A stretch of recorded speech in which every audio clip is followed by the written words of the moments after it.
Alright, what's going on, everybody? Today we're going to be talking about freedom, and more specifically, freedom from sin. And I'm not going to talk about, like, this is what you can do to be free from sin. I'm more so going to be referencing where God and Christ had freed their people from the clutches of the enemy or from sin itself, and how it's all leading up to the inevitable final act of freedom, which is this perpetual state of sin, this fallen state that we humans find ourselves in.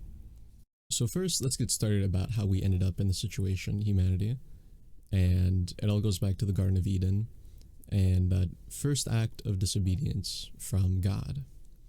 And because of that act of disobedience and the knowledge that we had gained, we could no longer stay there.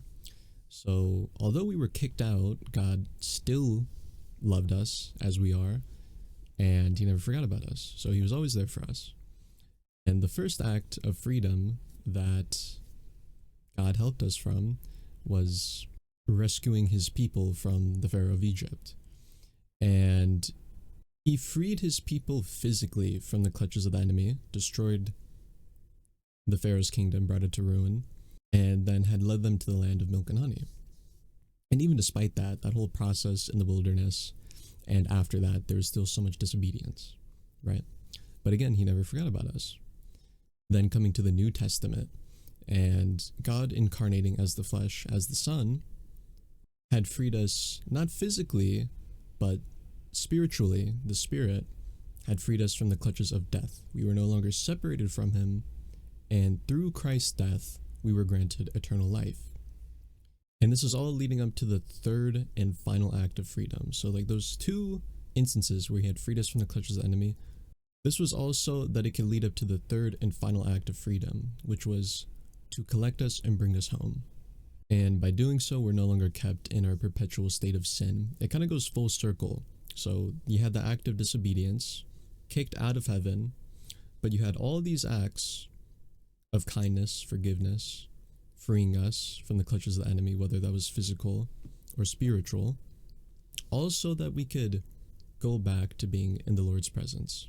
Hence the third and final act of freedom. Now, I'm no prophet, just a guy, so I'm not going to claim when the rapture is, when it's going to be.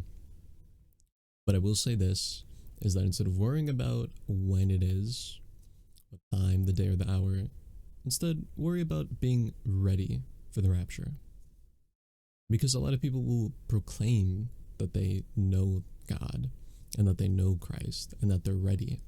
But truthfully, the only way anybody is going to get into heaven is solely through the grace of God alone. So there's nothing that we could do in this life that would guarantee a seat or a spot in heaven. It is solely through God's grace that we're able to get there through him. But with that being said, I hope you guys enjoyed the topic of today's video, and I'll see you guys in the next one. Peace.